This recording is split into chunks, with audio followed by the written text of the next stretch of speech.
and we are about to start our 105th webinar. We are going to talk about the games between Magnus Carlsen and Jan Nepomniachtchi. And of course, before we start with the game analysis, we'll talk about the history of their confrontation, so the history of their games. Okay, just a sec before we start, let me know if the video quality is good and sound works as well.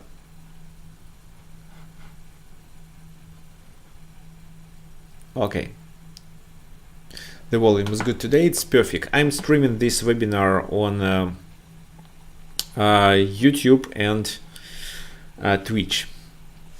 And right now, at the moment, the third game between Magnus Carlsen and Jan Nepomniachtchi is played actually. Did you guys watch the first and the second games? Today we're going to do some analysis of them.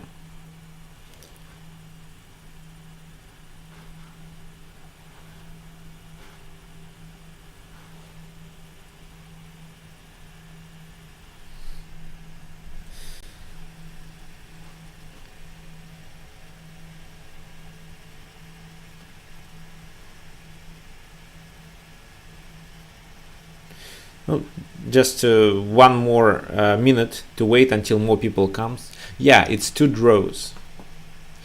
So I'm going to analyze these 2 games as well today. However, I also would like to show you the one game that was played in 2017 when Jan Nepomniachtchi outplayed his opponent, if we can say so. By the way, what do you think about the chances of Jan Nepomniachtchi to win the match?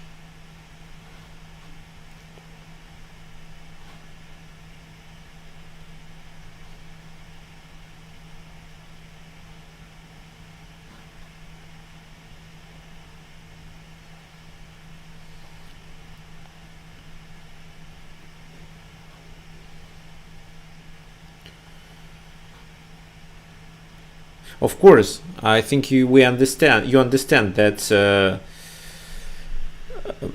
of course Magnus Carlsen has more chances to succeed. He is already a world champion and is quite experienced. His rating is much better. But you remember when he was playing against Sergei Karyakin, he could even lose the match because he lost the game. Then he was lucky to win one more game back.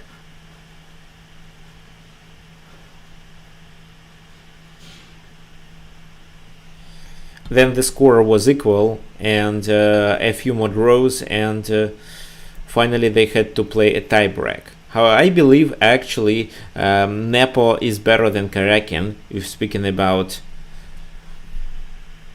rapid or blitz chess.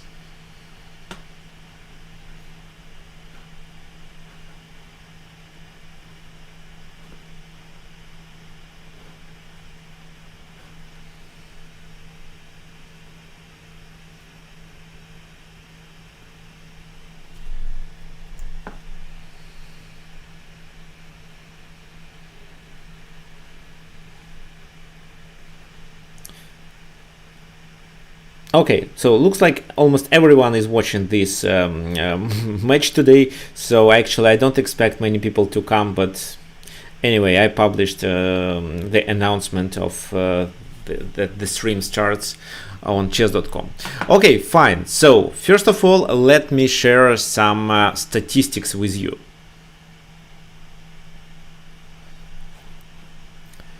Just a sec. Okay, this is the statistics. So these are all the games that we played between Jan Nepomniachtchi and Magnus Carlsen. I believe we should analyze 2021 year separately. Why? Because mostly all the games there are blitz games played by internet, either blitz or rapid games by internet. So if we look at the statistics before, for example, from 2002 up to 2020,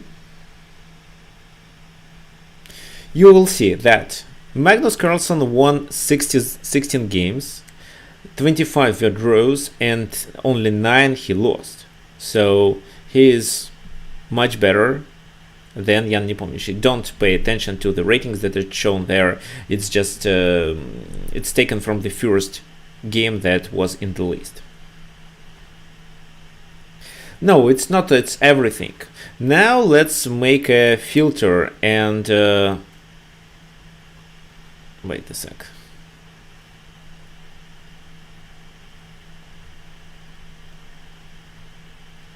For example, here filter list like Nepo, Carlsen, and slow time control. And maybe we should disregard these games and let's start from 2010.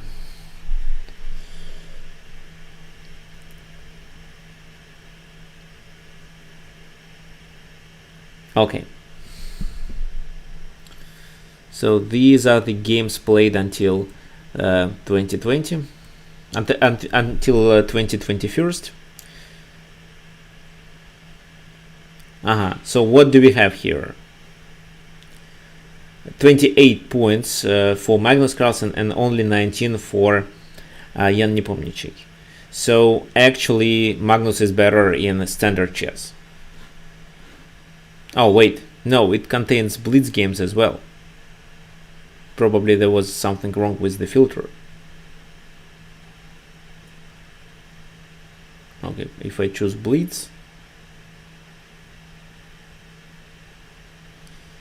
No, this filter doesn't work, unfortunately.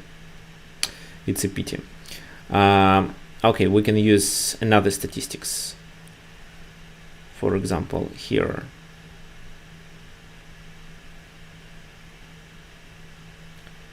Carlsen Nepo, slow games from 2010 to 2020. Let's look at what we have.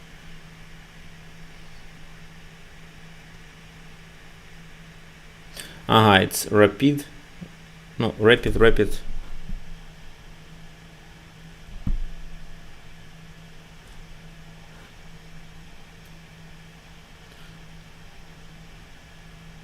Okay, and if we choose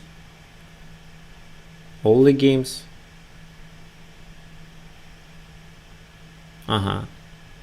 it includes blitz. So they were mainly playing blitz and rapid. Some standard games were played in the very beginning. Okay, so let's make a filter again and let's say only slow.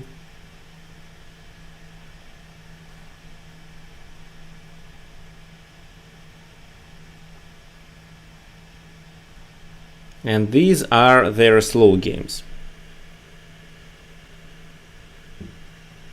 Here, even Nepo is slightly better. He scores 4.5 versus 3.5 for Magnus. So, but this is good.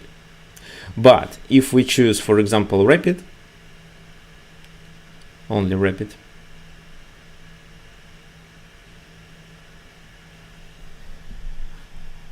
because of course we expect, I believe we expect the match to end in a draw, because this is what happened 2 times before with Sergei Karakin and Fabiano Caruana, and the match passed into tiebreak. Okay, so cross table. Of course, in rapid, Magnus is much better. But let's look at the statistics of this year.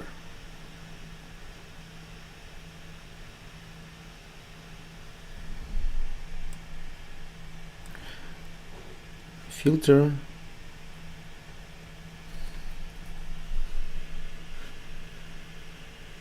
They were mainly playing either rapid or blitz. So you're speaking about this year.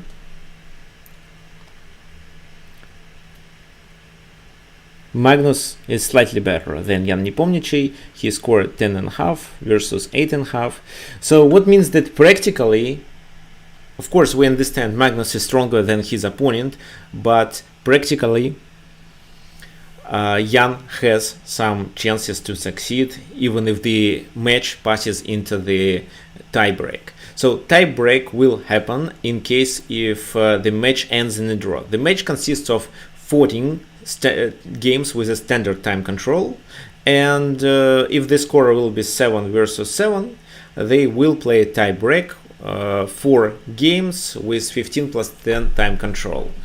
And then they'll decide who will be the winner. If there will be no winner, then they gonna play blitz tiebreak, and then of course I believe we'll know the winner. Okay, fine. Let's go back to our analysis, because today I prepared the game that Jan Nepomniachtchi won in 2017. In that game he was black. Our task here is to try to realize which factors allowed Jan Nepomniachtchi to win the game and if he can reproduce them in this game. So I of course understand that Carlson is better than Nepo. He's much stronger, but I hope that Nepo at least can play and try to win the match and bring the world chess crown back to Russia.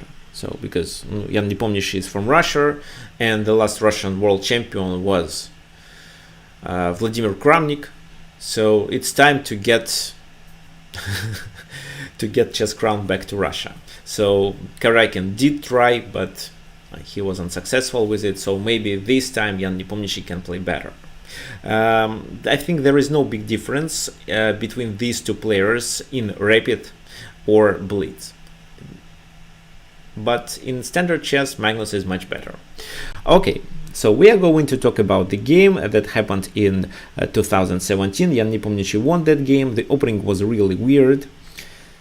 Knight f3, c5. c5 is a natural move. And Magnus reacted with c3.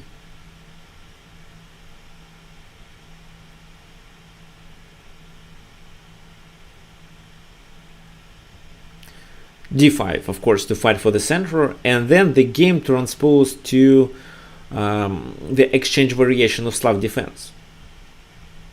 You see, usually the move order is like that: d4, d5, c4, c6, c takes d5, c takes d5, then knight c3, knight f6, for example, or knight f3, knight c6. There is no big difference between this move order, but here it was a really weird move order, but the position is a well known, of course. Knight c3, knight f6, bishop f4.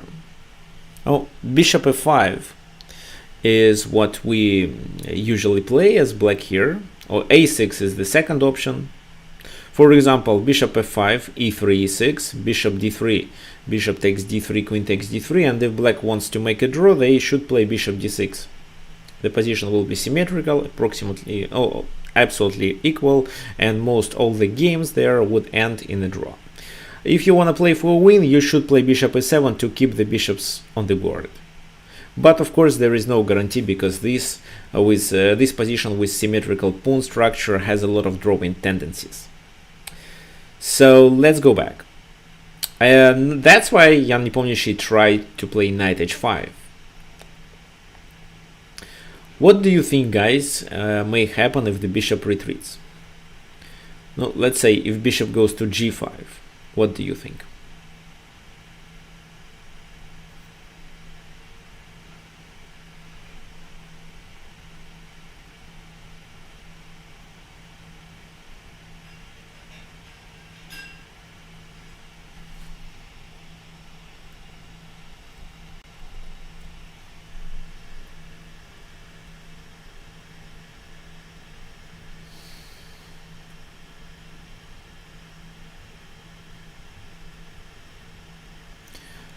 So what's your opinion how to continue?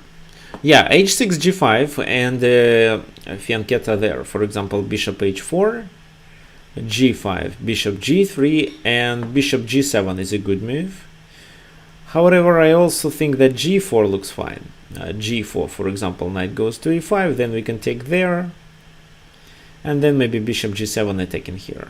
If knight can't capture on g4 because of the bishop, no, they probably take, and then we have a good bishop to attack on d4. Black is slightly better here. Bishop e5, another logical move, and maybe knight e5, d takes e5. Now the knight is trapped, is too risky for black. That's why f6. Bishop retreats. Now knight takes knight, and maybe e5. What do you think? For example, what happens in case if white takes on e5? Should we take back, or what do you think? What's your opinion?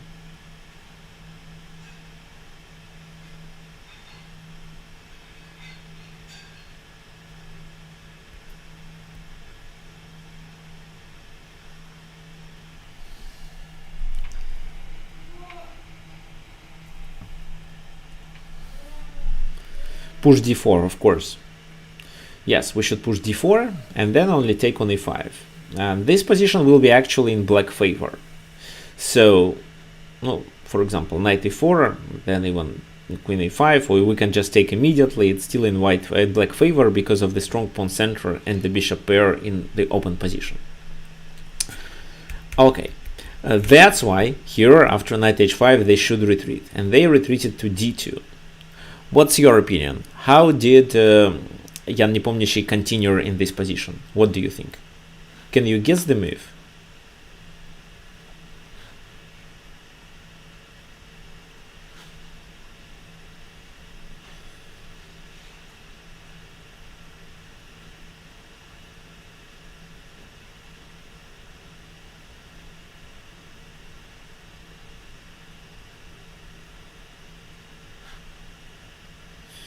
e5 right now, and if d takes, okay, e5 right now, I didn't analyze this move, but I think this, and then what, d4, but the knight is on the edge. For example, knight b5, if a6, at least they can play knight to d6 to get the bishop, but I believe a6 queen e4 is good.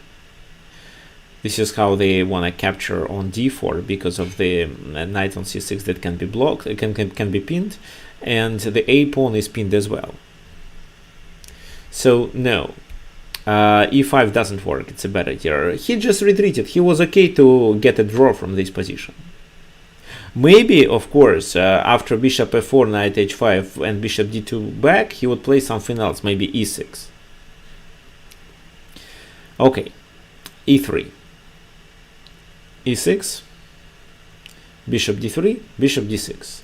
So e6 was played and it blocked the bishop on c8. However, that was possible because white did the same thing with their bishop. Their bishop is on e3. And then white decided to play e4 to open the position. D takes e4, knight takes e4, bishop e7. Now they have an isolated pawn here.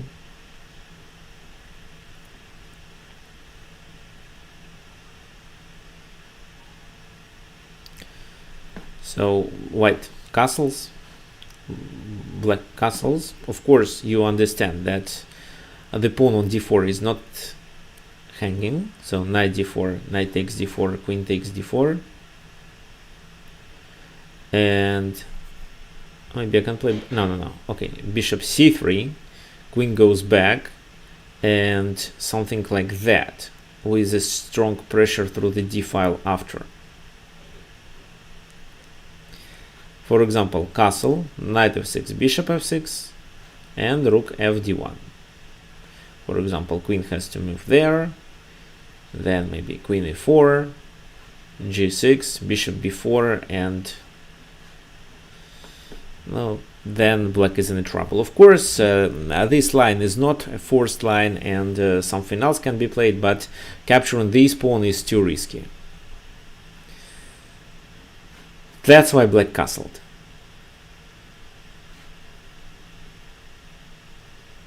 Queen c2. In my opinion, that was a bad move. I would play queen e2 in this position to be able to replace the queen to e4 and attack on h7 with my queen, but not with the bishop. But queen c2. h6. Rook a1. No, this is a typical strategy. They would like to centralize the rooks. However, when black plays against isolated pawn, they should finish their development and create a blockade on the d5 square. Bishop d7. a3. Rook c8, threatening with knight b4. And knight goes back to c3. What do you think? What plan black should apply in this position?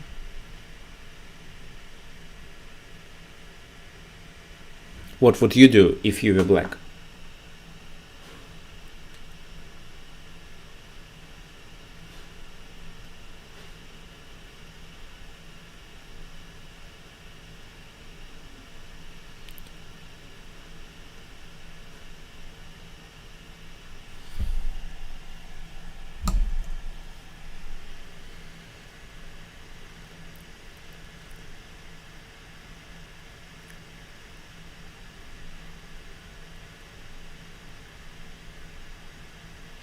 Knight to d5, and what then?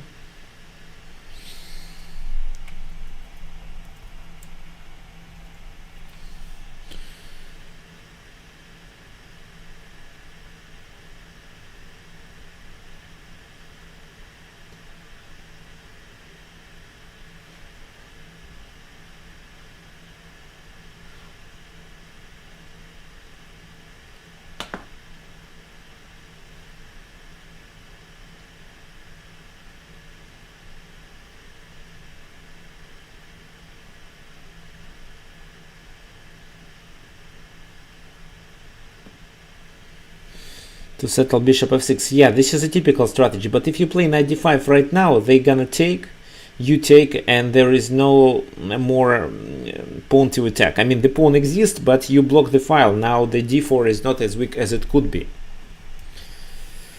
So the other strategy that you should play here is a6, b5, knight a5, knight c4. Now, what else? Maybe just bishop d6, intending with this move, bishop c6 and knight d5. That could make sense as well. But Can Nepomniachtchi chooses a6, queen retreats to c1. No, you see, he would like to sacrifice there. For example, if knight a5, then bishop h6 would work. For example, g takes h6, queen takes h6. And what would you suggest for black in this position? How to play?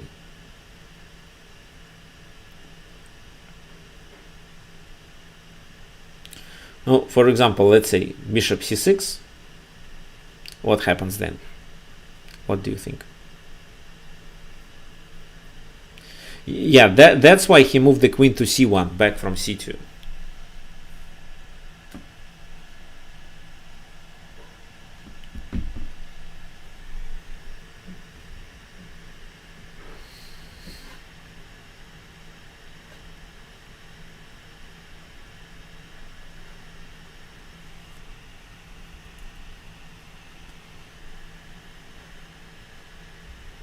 So knight g5, yeah, I agree with you, knight g5.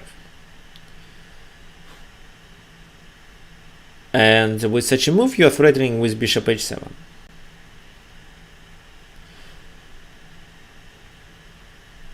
For example, well, let me play something like that. Then bishop h7. If king h8, it's knight f7 mate. Okay, maybe rook f8 was rook e8 was a bad move. Let's say I play b5. Then bishop h7, king goes there, then bishop e4, king g8, and then just a rook lift wins the game. Rook g3 or rook h3, the game will be over soon. That's why instead of letting white capture on h6, black continues with this move. And now bishop h6 doesn't work. Bishop h6, g takes h6. Just an example, Magnus didn't play such a weird move, because then the bishop comes to g7 and secures the king side. Queen g5, bishop g7, and there are no ideas of how to continue the attack. So bishop h6 didn't work. Rook f e1, bishop f8. So they secure the h6. Now bishop f4, and of course b5. That was the main goal. Queen goes to d2. What do you think you should do now as black?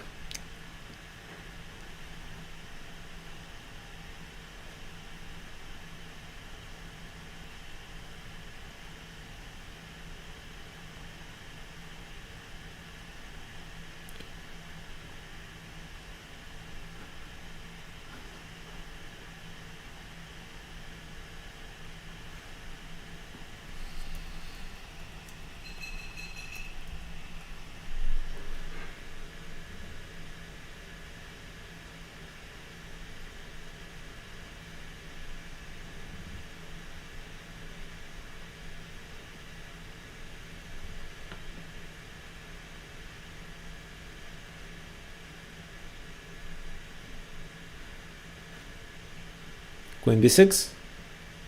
What's the point of queen b6? Queen b6, maybe then to play rook to d8 and pressure d4. I think this, or maybe instead of doing this, b4 immediately, which provokes them to take. Knight b4, attacking the bishop. If there is no light squared bishop, then we shouldn't be afraid of the kingside attack. If, for example, you go back here, let's say the pawn is not hanging because of the knight being hanging. And after a takes b4, there is a knight that supports the pawn. So it's of course a weakness, but this weakness cannot be captured immediately.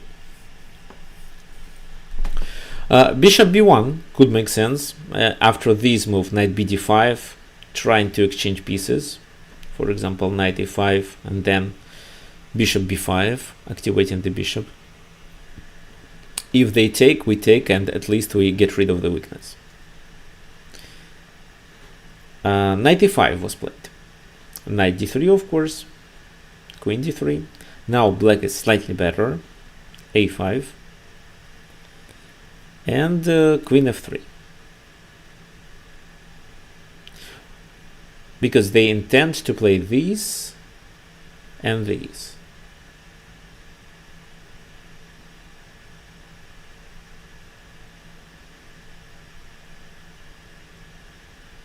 And then maybe g4, g5 to pressure the knight and attack the f7.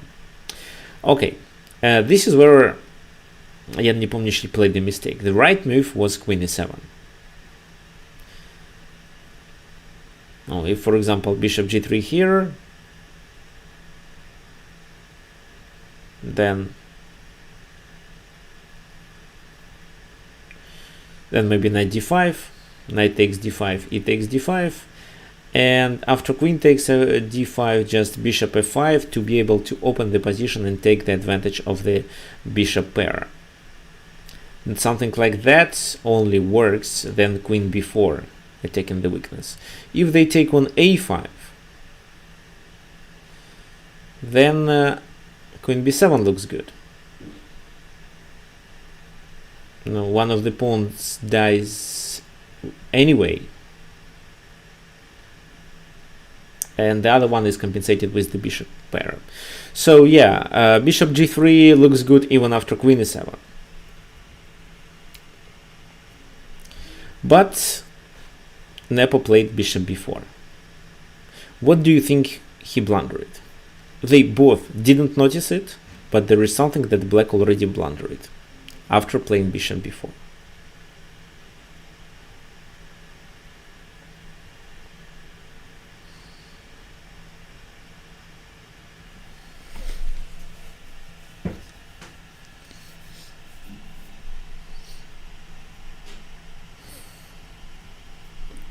I want you to find this option.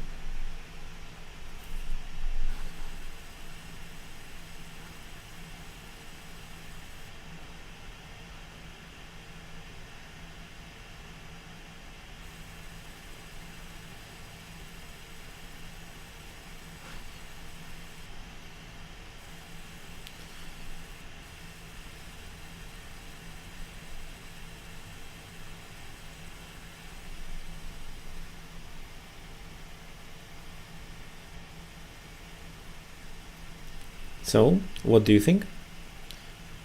Yeah, because of the possible sacrifice on h6, bishop h6. What happens then? Well, for example, first let's take on c3, otherwise the knight joins, b takes c3 and g takes h6. But then queen g3 cannot be played. We can't go there because of the fork, it's obvious. But we also can't do this move. What's wrong with this move? What do you think?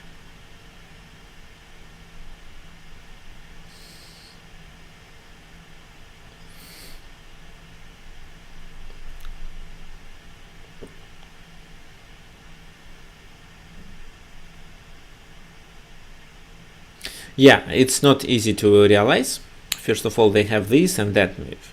No, actually, in case of king h7, I think we just take there, queen moves, queen d3 check. No, if, for example, king g8, then queen g6, and it's the same position. If king g7 here, then knight e5 first, threatening with this. He goes there, then black has to sacrifice the queen. For example, rook f8, queen h6, queen blocks,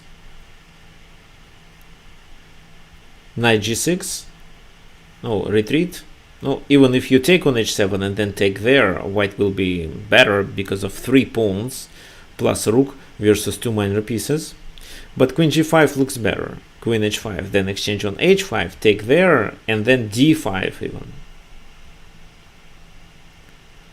So only 1 pawn left, which is a weakness, while white can promote their pawns on the king side. Here white is better.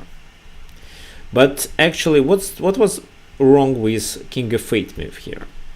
What do you think?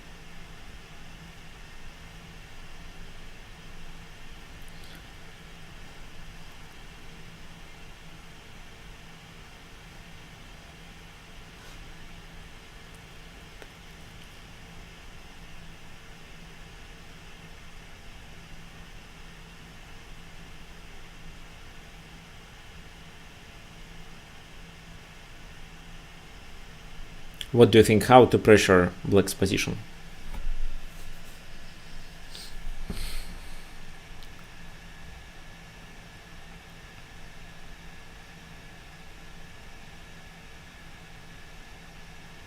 Queen h4 threatens a lot. Yeah, on h6 at least. But after queen h4, they have a very good move, knight g8.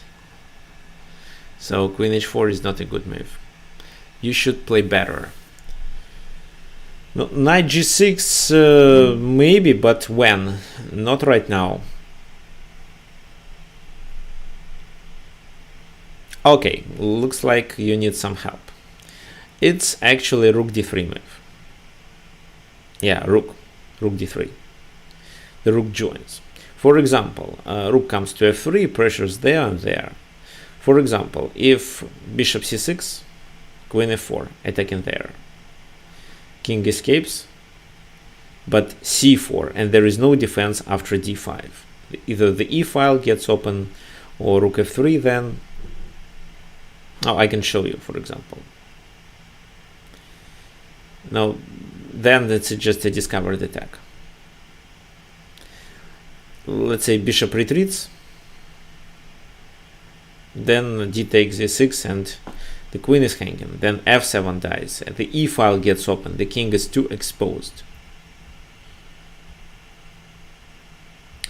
If in case of, instead of bishop c6 they play king e7 trying to escape, then queen g7 first, attacking there, rook f8 has to be played, and then knight g6 looks good, but d5 is even better. Looks like d6 is a real problem. Oh wait, do we want to play d6 or no?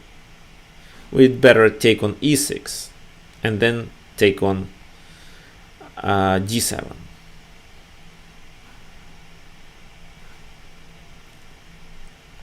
No, knight d5, rook d5. This minor piece was gained back, and white is completely winning because of the strong attack. So bishop h6 was actually a winning move. But This is what Magnus Carlsen didn't find. However, it was a standard game. I believe maybe this time Magnus is better prepared, but I'm absolutely sure that Nepo will be playing much better than he did in 2017. So what did Magnus play? He played rook e3 with the idea to join the rook to the attack. Bishop takes c3, the knight was really dangerous, pawn takes, and bishop a4. When the bishop is blocked with the e6 pawn, it usually comes to the other side of the board with bishop c2 move. Rook c1 could make more sense to stop bishop c2, but rook a1 was played, allowing black to play bishop c2. h3, kind of a prophylaxis, and then bishop retreats to f5, which was not obligatory at that moment. A better move here is just knight d5.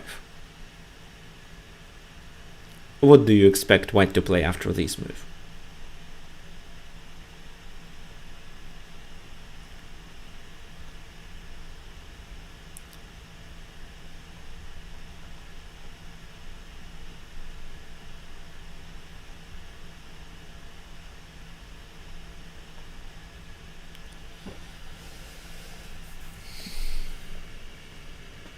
Retreats with the rook. If he retreats with the rook, he blunders the pawn on c3 and black gets a winning position. Yeah, no. Rook c3.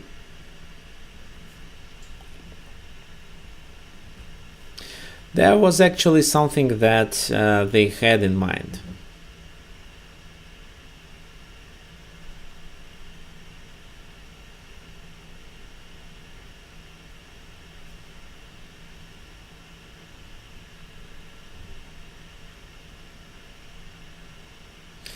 Okay. Any suggestions, guys? What do you think?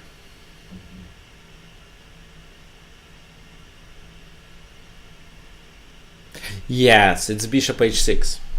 Bishop h6. What happens then? Oh, first of all, this is a mistake. I mean, even a blunder because of a checkmate, of course. So bishop takes there, opens the attack. No, probably what? Queen e7? Let's say queen e7. But then bishop takes there. And taking on e6 at this moment is actually a suicide.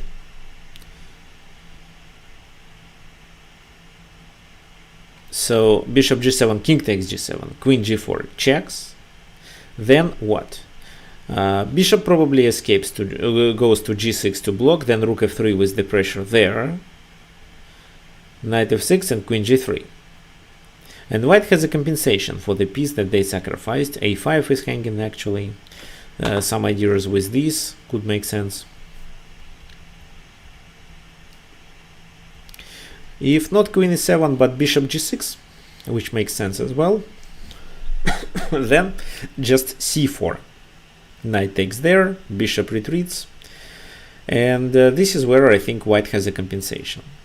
For example, this move, c5, pawn comes to c6 finally.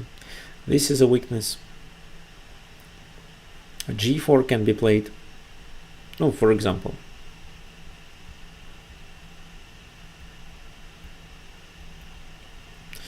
And I believe white has a full compensation for the exchange that they sacrifice. Maybe black can draw the game, but I think it was too dangerous to get into this line.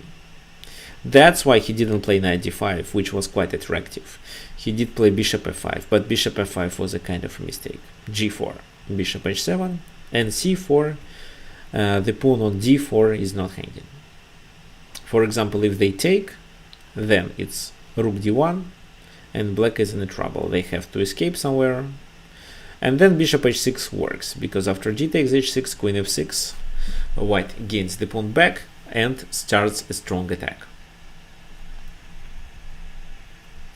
So c4, knight d7, knight c6, that was a kind of a mistake, but no, there was a better move, for example c5, intending to play c6. But knight c6, queen f6. Knight takes the pawn.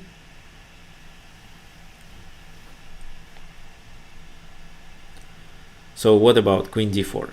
Still a bad idea. After this move, this knight is hanging. Of course, they can play this, but then knight b7, breaking the connection. Knight b7 comes to d6. So here white has two threats, to capture the knight or to fork these rooks. That's why here knight b6. The d4 pawn couldn't be captured. c5, and that move was a concrete blunder. What do you think white missed? This is where actually, no, here the position is approximately equal. They could, for example, continue with this or with that move,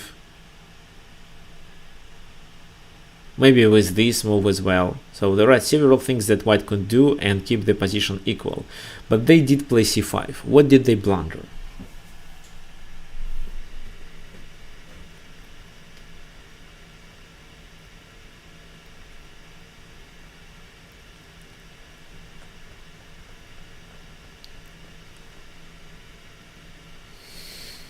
Queen d4, wait, queen d4, rook d1, and then the knight is hanging. Queen d4, queen d4, knight b3, and then the knight is hanging. That's better, because otherwise the c5 pawn could be hanging. No, knight b3 works. If knight d5 in this position, just bishop e5 with the temper, and then queen takes queen, I think white is slightly better because they have a protected passed pawn. No, there is something else, and even more simple than knight d5 or queen d4.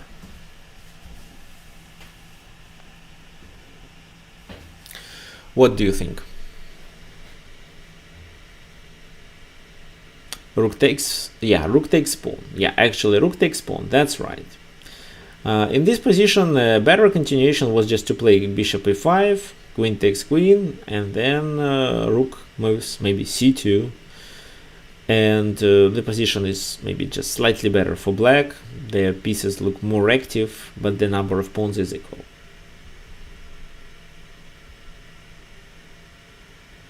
However, after rook c5, Magnus did take and just gave this knight for free.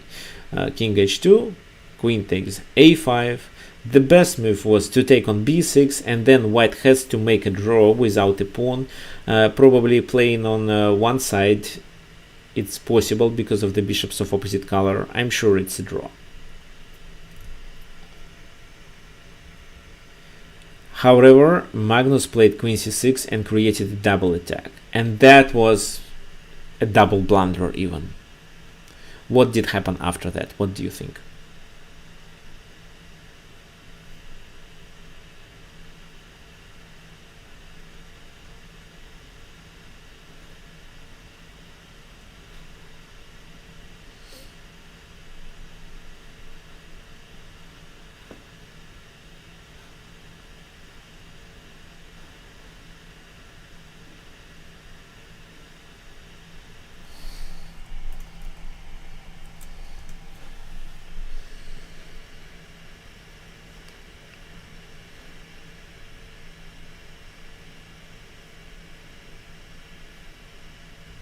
Which move did white blunder here? Oh, rook c8, no, just queen b6. I believe the position is approximately equal. Rook c8, queen b6, queen takes c5, queen takes c5, rook takes c5. I think it's gonna be a draw because of the bishops with opposite colors.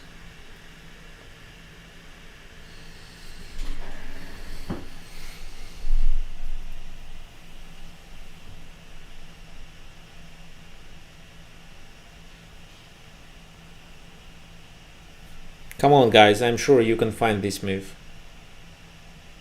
It's difficult to notice when you are in a time trouble, but this time we all have enough time to think and find it.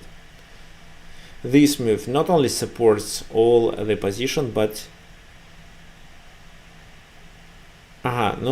yes, but don't forget that the rook is hanging with a check. So you should also secure the rook, not only to attack the bishop, but to secure the rook. Yes, it's queen a4. offering an exchange, protecting the rook, and offering a trade of this knight for a bishop. For example, if queen takes b6, it's queen f4. And with extra piece, there is no chance for white to save the game. If what?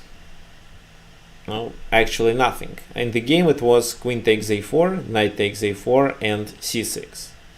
But it's obvious that black is completely winning in this position. They can successfully block the passed pawn on c8 and then join the king to the game to help. So rook b3, knight c8, and then Magnus Carlsen resigned. So what do you think was the main mistake?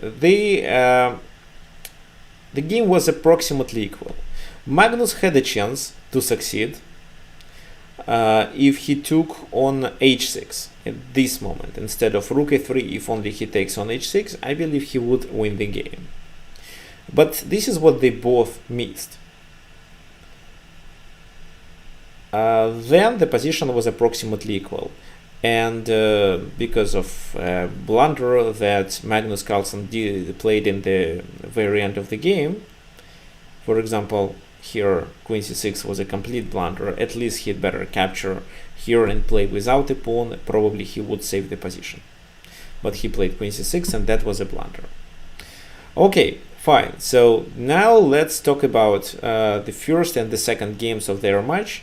However, before we continue, I'm going to take a minute for self-promotion. So I recently created the course which is called Play Chess Like Nepo, where I analyze the games that Jan Nepomniachtchi played and try to teach you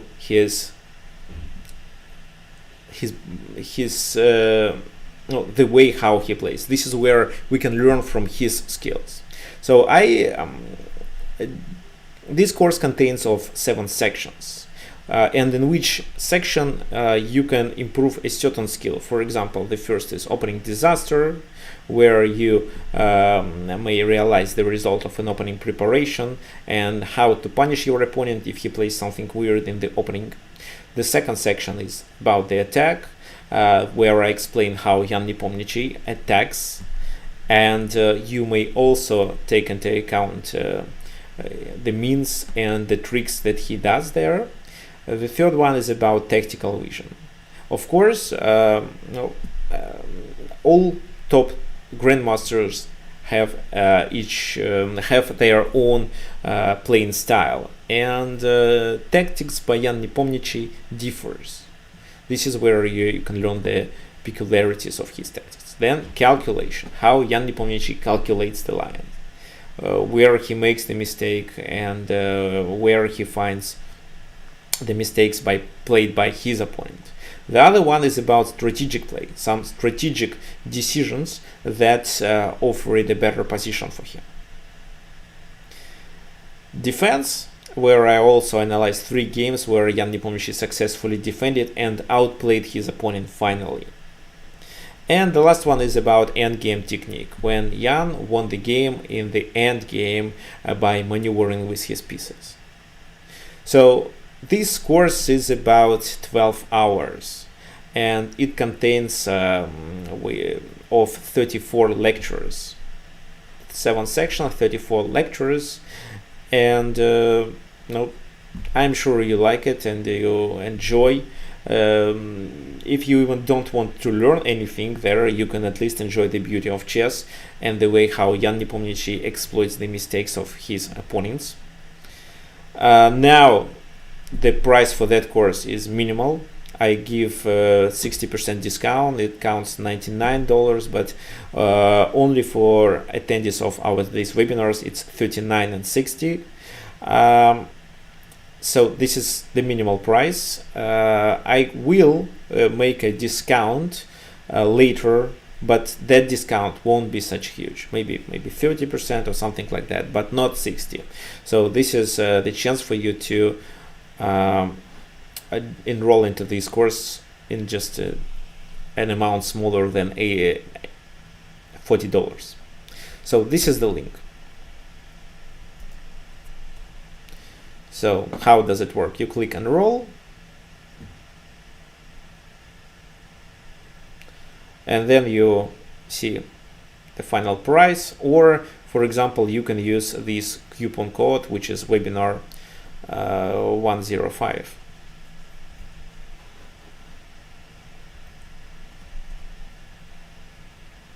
Okay, so the minute of a self-promotion is now over. If you have any questions, don't hesitate to ask. And now we get back to our games. The first game played between Jan Nepomniachtchi. He was playing with white pieces against Magnus Carlsen.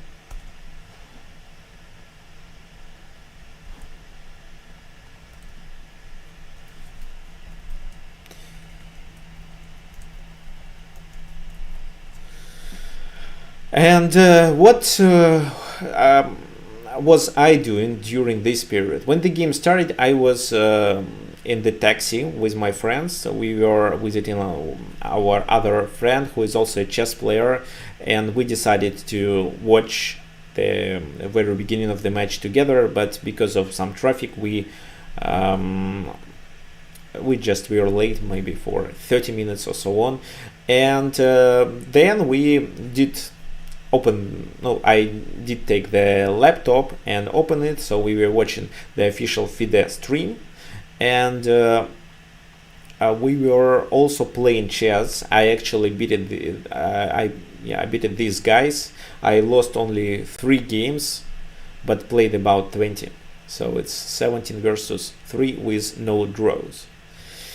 Okay, fine. So first of all, we were looking at the moves and we were analyzing them with the computer. It was Rui Lopez, but b5 bishop. Here h3. Why h3? Of course, the most natural move here is c3 with the intention of playing d4. But Magnus Carlsen would play martial counterattack with d5. E takes d5. Knight takes d5, knight takes e5, knight takes knight, rook takes knight, then c6, and after d4 or even after d3, black plays bishop d6, rook comes back, e2 or e1, usually e1, and then after queen h4 they have a strong attack. Grandmasters, of course, know this line, and usually the game in this position ends in a draw. Black has a strong initiative to compensate a pawn loss. So g3, then queen h3, and so on. For example, if you are a club player and you want to play martial counter attack, I would recommend you to watch the webinar that I devoted to this topic, and from there you can at least learn that after h3, bishop h3 almost wins the game for black. Okay, so Jan didn't want to face with martial counter attack. That's why he played h3, which is called anti-martial. There are several things that black should do. They have a lot of moves. Some of them are d6, bishop b7, maybe d5 as well. But Magnus played knight a5. This is an interesting variation. He gave up the pawn on e5, but took this Spanish bishop. This is what exactly happened. It takes b3, bishop b7. Now the pawn is hanging on e4, but d3 saves the pawn. However, after d5, white has to take, and after queen d5, white is under the pressure. This position actually is quite rare, but it happened 4 times, but computers were playing each other in this position several times more.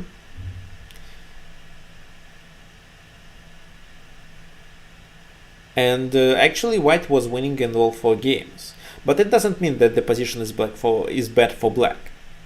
So queen f3 to support here. Bishop d6. Bishop d6 now contains a threat. For example, if white continues with just knight c3, which looks natural, they lose the game immediately. What do you think happens then after knight c3?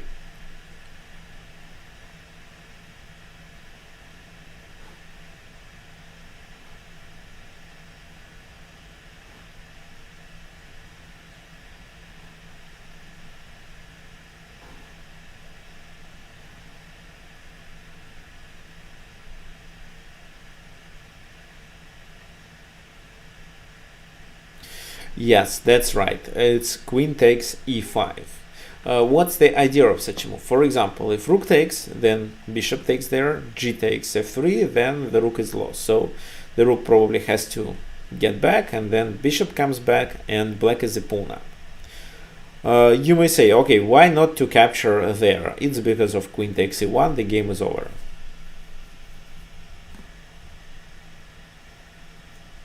So how to play in this position?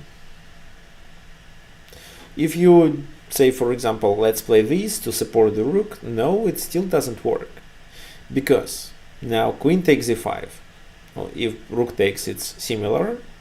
But if queen takes b7, it's bishop, queen to h2, king f1, and after rook to f2 e8, black is threatening to deliver a checkmate with queen h1. So g3 to secure the h1 square.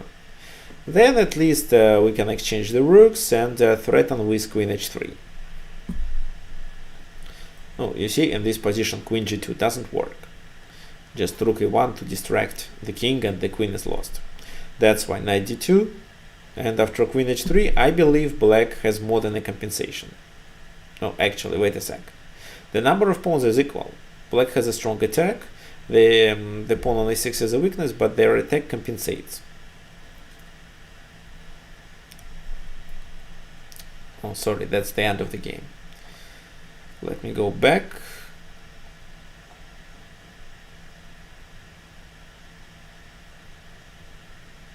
So, bishop d6, that's why king f1 was played. Maybe a better move was just to exchange the queens, knight d5, and then bishop d2. However, king f1 is not bad. What I didn't like about this position is that these pieces are not developed yet. However, as a result of this opening, white gets an extra pawn. Rook fb8.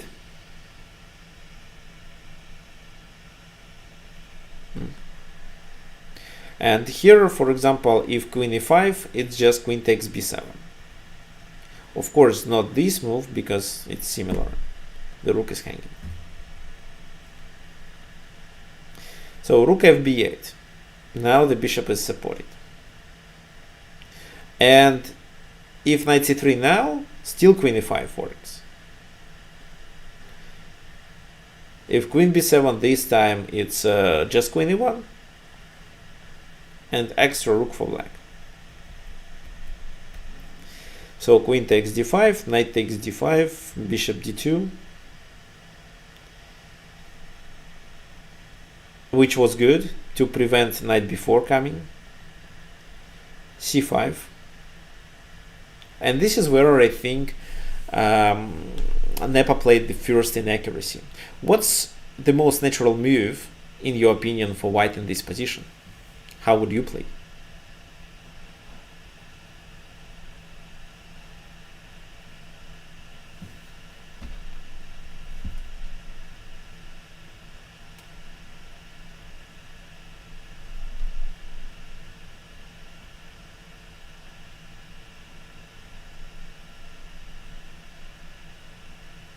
Yeah, 93 appears natural.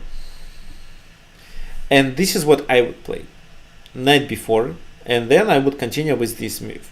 Of course, in some positions it's better to keep the rook on the a file to pressure the pawn on a6, but wait a sec. They have rook, bishop and knight protecting this pawn. Do I still need to keep the rook on the a file to attack on a6? I think not. What could happen after that? Rook e8, knight f3, trying to exchange pieces. They avoided passing the game. I mean, exchanging pieces without material is not in black favor, of course. Then knight e4, attacking the bishop. Bishop goes there, and for example, rook e2. This is my plan. Of course, the move order here can be a bit different, but that's the plan. Block the diagonal with the knight. Put the rook to the e2 square to be able to secure the pawn on c2, play with the bishop somewhere, then the other rook to e1.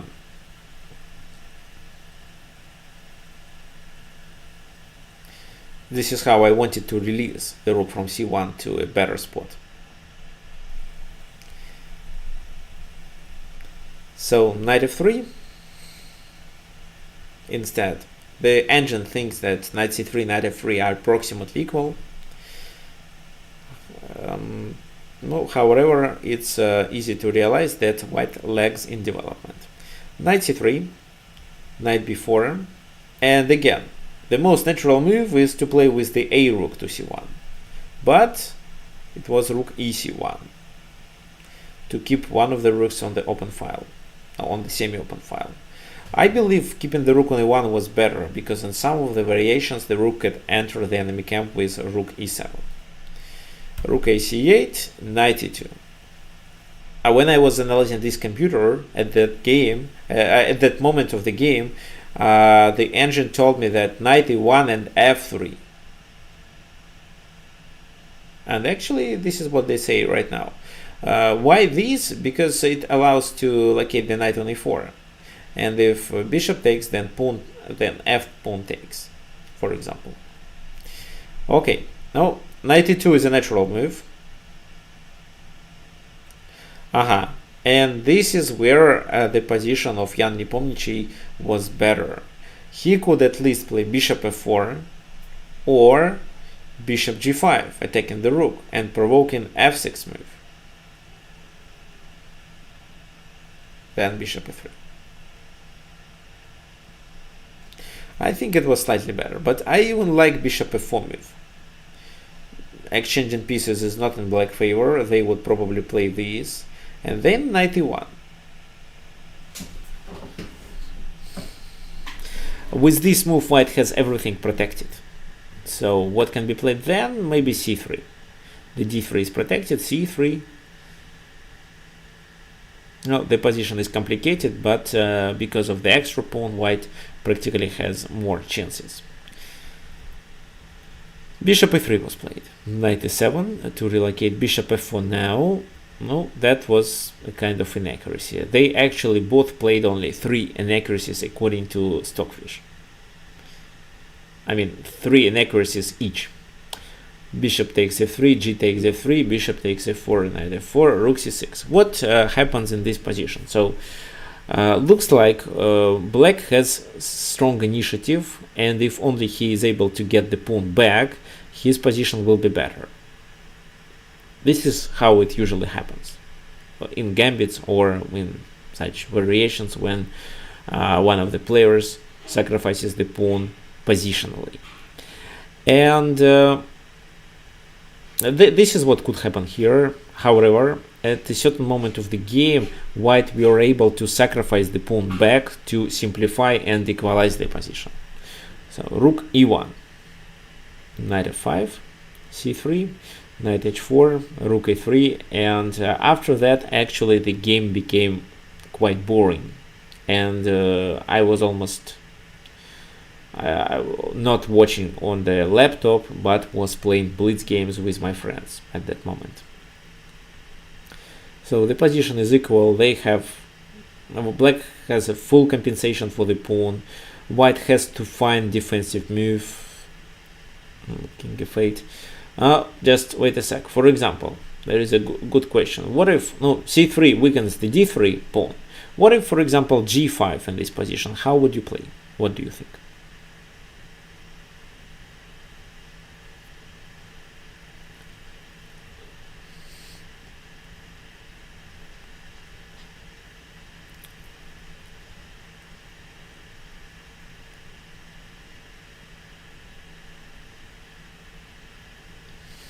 There was a good move for white that could solve all the problems and successfully end to a draw, to approximately equal position. Yes, it's rook e4 with a counter attack. Not rook e4, but rook e5. Knight g2 could make sense as well with rook e5 on the next move. But I think it makes more sense to play this move immediately, and if they take, we take their attack on f4. For example, rook d3. I don't want to let them play this move, so that's why this move first. Rook takes f3, rook e7,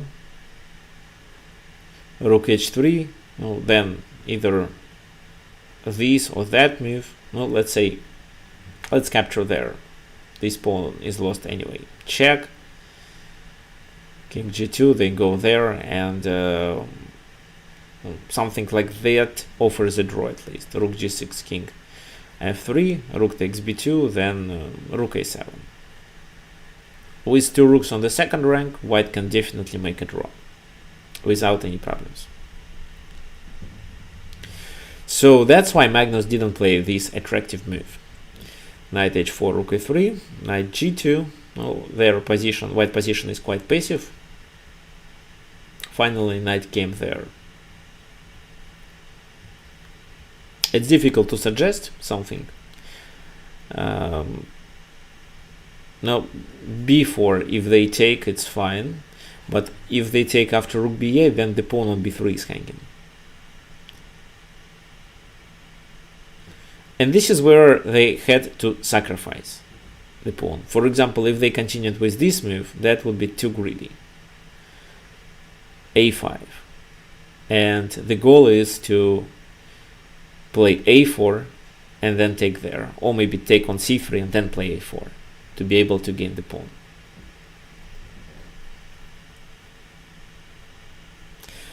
Or actually maybe take there, then rook cb6, and then only a4. Yeah, let's say, which move? No, let's say any move. h4. They take, rook, maybe this move first. b4, c takes b4, c takes b4, and a3. If this move, I think it's something like that. Check, and then knight c2. Yeah, knight c2 is winning. So rook b1 was too greedy, but king d2, and white sacrificed the pawn back. King c2, rook b7, and they play. Now the material is equal. No, black pieces are slightly more active, but actually it's not enough. Their pawn structure is bad as well. They played a few more moves, which didn't make much sense, and then just repeated the position with knight e5, knight c4, and offered the draw. So when the game passed into the end game, and we realized that white had to defend the position, the game became boring. Okay, now let's look at the second game, which I believe was better. So a good question. Was there a chance for white to move,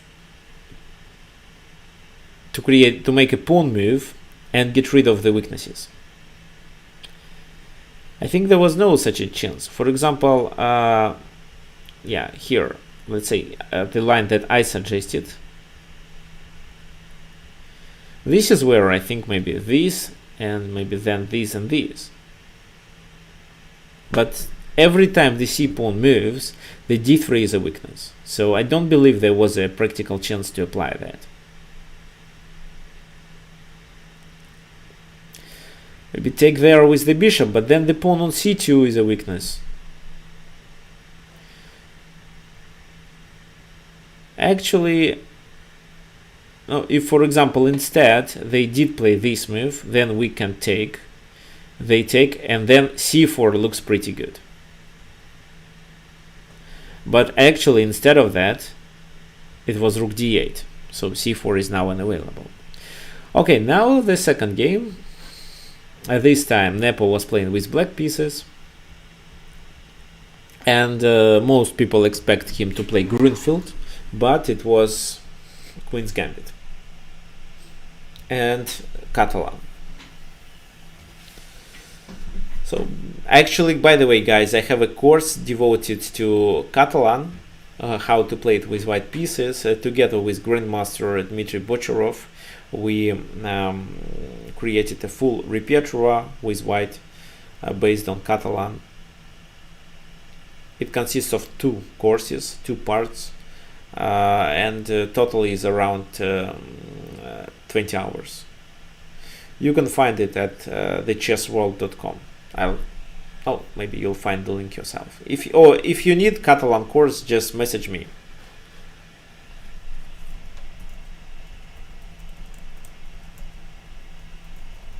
So this is my mail, tricksofchess@gmail.com.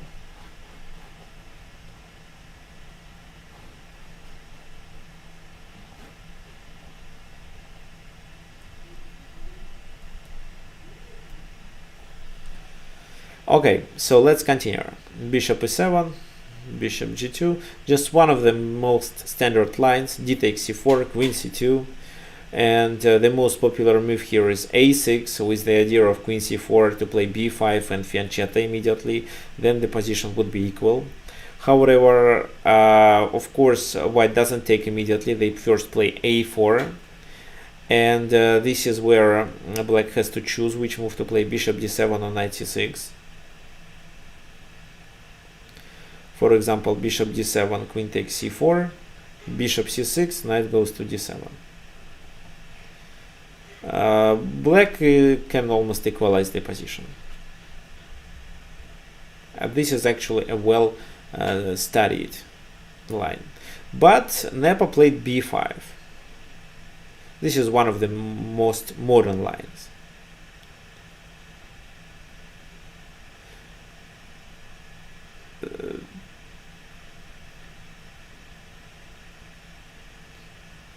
So Magnus Carlsen played knight e5, which is a novelty actually. This move wasn't played before. Oh, actually, no, wait a sec, it was. There was a game between Adley and Matlakov this year, and knight e5 was played there. So actually it wasn't a novelty. How to play now? So knight d5 is a good move, but c6, sacrificing the pawn back. And if knight c6, knight takes knight, bishop takes, rook b8, and this position is even better for black. Well, the pawn is hanging here. Let's say bishop f4, rook b6, two objects of the attack. And if the bishop retreats, of course we can't capture because of bishop e3, but at least we can get rid of their perfect bishop on f3. So Magnus didn't take, he played a4.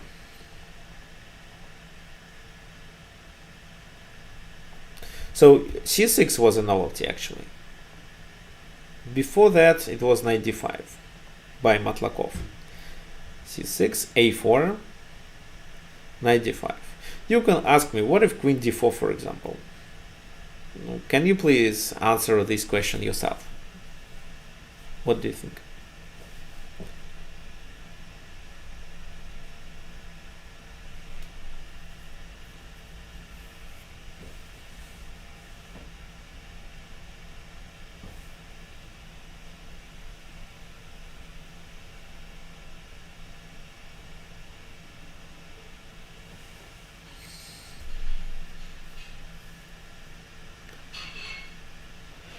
Oh, this time knight c6 looks pretty good. Knight c6, knight takes c6, bishop c6, and then this is hanging.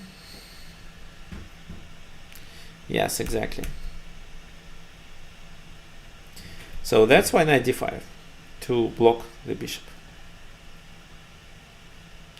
Knight c3. No, it can be hardly called inaccuracy. It's a normal move. f6, chasing the knight. Because something like that is in white favor. They pressure b5, they also attack through this diagonal. That's why the knight here should stay for a long period of time, and it should cement the position. Knight goes to f3 and queen d7 to support the pawn on b5. e4, knight goes there, knight goes to d3. Looks like black is only playing with their knight. e5,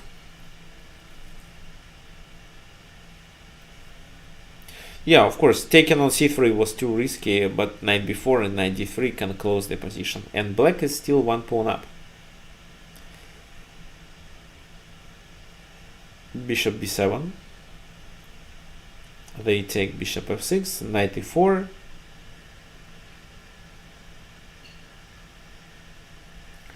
And knight e6. It's time to develop the pieces. So the best option is probably do this, then maybe bishop h6. However, then black continues with rook f7 and secures the position. But maybe you can tell me what the next move can be played by white to improve their position and to get some perspective to attack on the king side.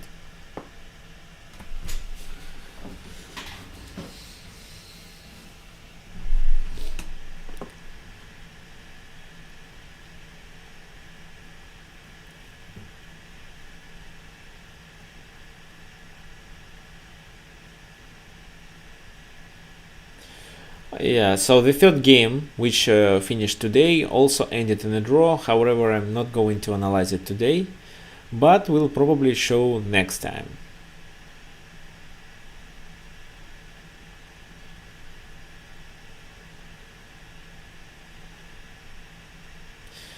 Knight e1, yeah, knight e1 to get rid of this knight. But then, of course, maybe knight b4. Knight takes d3, knight takes d3, but b3 undermines the pawn, and this position is slightly better for white. So knight e5, this is what Magnus Carlsen played, but that was a mistake. No, here we didn't cover this move. That's a blunder. After that, no, let's say rook takes f6. Just a takes b5 can be played, and that's the problem. You may say, okay, but we also blunder the piece on e5. Yes, we do, but b takes a6 and bishop c8 has to be played. Black pawn structure is ruined and white gets a bishop pair. For example, after bishop c8, at least bishop f4 looks good, and then the pawn on c6 is hanging. Let's go back. So here Nepo played really well. He did take on e5, d takes a5, knight a goes to c5 to simplify, to exchange everything, knight d6. Knight goes to b3, so Nepo sacrificed the exchange, oh, not Nepo, but Carlsen sacrificed the exchange. A better move was just to play bishop a3 to keep a bishop pair, for example, then knight a1, rook takes a1, and this is where white has a compensation. But he didn't play it. He played rook b1, now knight takes, rook, so finally rook takes c1 and rook a b8. This is where actually black is better. For example, in case of this move, c takes b5, and even if they take the exchange back, black pawn structure is better, plus they are one pawn up.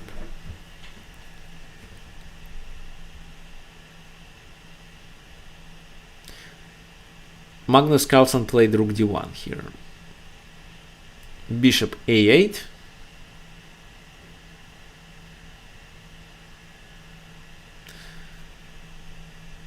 And that was a mistake. That was a mistake. What do you think was the best move for black in this position? No, this is where Jan Nepomniachtchi already overtook the initiative. His position is better. This is where he could have a real chance to win the game, at least to play for a win. Queen c7 here. No, queen c7, then the b5 pawn is lost at least. Maybe queen g4. No, queen g4 looks good. Overprotection with a6, but a takes b5. If a takes b5, there will be a discovered attack. If c takes b5, still a discovered attack. No, it was a different but weird move. It was b takes a4. Now the pawn structure is really bad, but the b file matters. What happens then? For example, knight c4, queen f7, knight goes back, bishop a6. to exchange the queens. If they take, then queen f2 and just rook b2, and the game is almost over. How can I, why do I say so? They have this move or they have this move. Oh, first of all, the pawn here is quite dangerous. In case of rook g1, you can continue with rook f to b8 and then exchange. After, for example, queen f1, you can just move the queen out. The queen is on f1 is hanging, and then let's say queen g1, you just play rook f2 and take here, or maybe you take on h2 and the game is over. So bishop a8. That was a mistake. Instead, b takes a4. No, maybe bishop e4 can be played here. Just g6. Queen takes c4, but c5 simplifies. So the pawn is not hanging at the moment. There is a pin on the d file. If bishop takes, then rook b7, and that was just bishop's exchange. Here, while the position is open, there is no compensation. Okay, so bishop a8 was played, bishop e4, c3. No, that was a mistake. Then maybe instead of c3, maybe g6 at least could be good. If b takes a4 right now, then this move with rook d4 and rook h4. But I think it's still in black favor. For example, queen e7, rook h4, and we can sacrifice the queen but take on b2. Even here, black would play for a win. Yeah, Nepo likes to put the bishops on in the corners, that's right.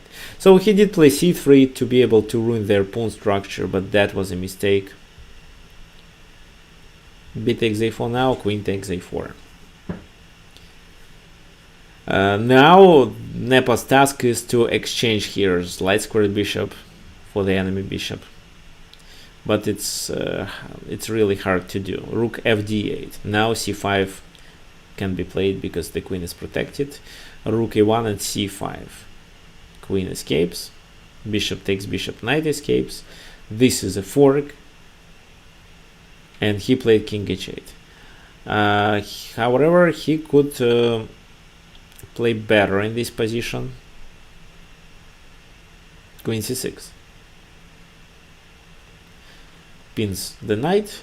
In case of rook a7, it's this, king g2 and rook d4. This is how black simplifies. Then queen takes d4. This endgame is absolutely drawing. Oh, wait a sec. Here, king h3. Ah, wait.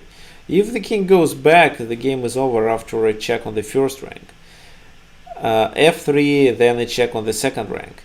King h3 is just a repetition. So black could draw the game.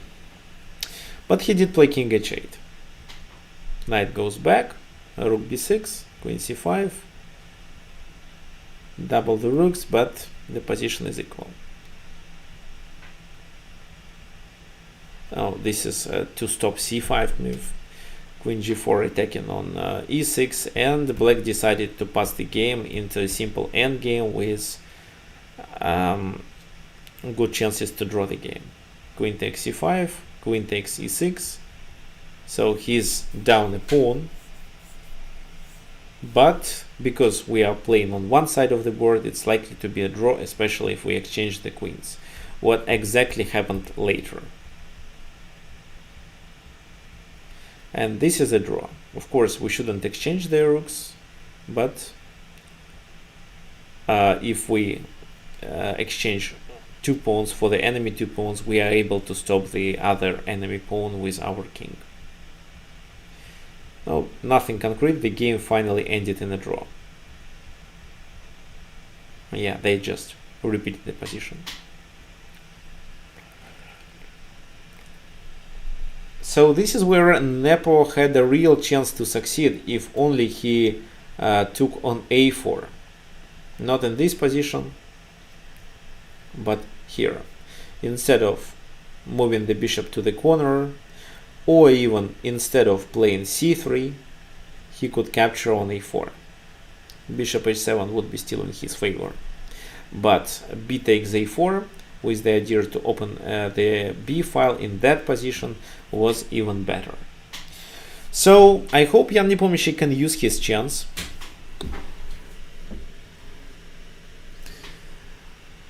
And wait until Magnus makes a mistake and punish him for that mistake. In such a case, the match will be more interesting and exciting for both players and of course for chess lovers. And I of course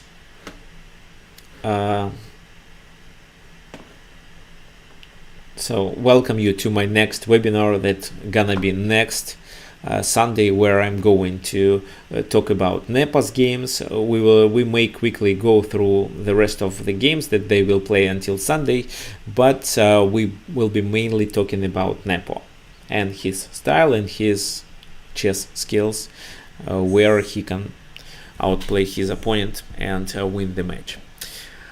Okay, fine. So thank you for coming, and please don't forget about the course that I offer it, Play Chess Like Nepo, which you can get today with a 60% discount, only for $39 and $60. Okay, thank you and see you next Sunday.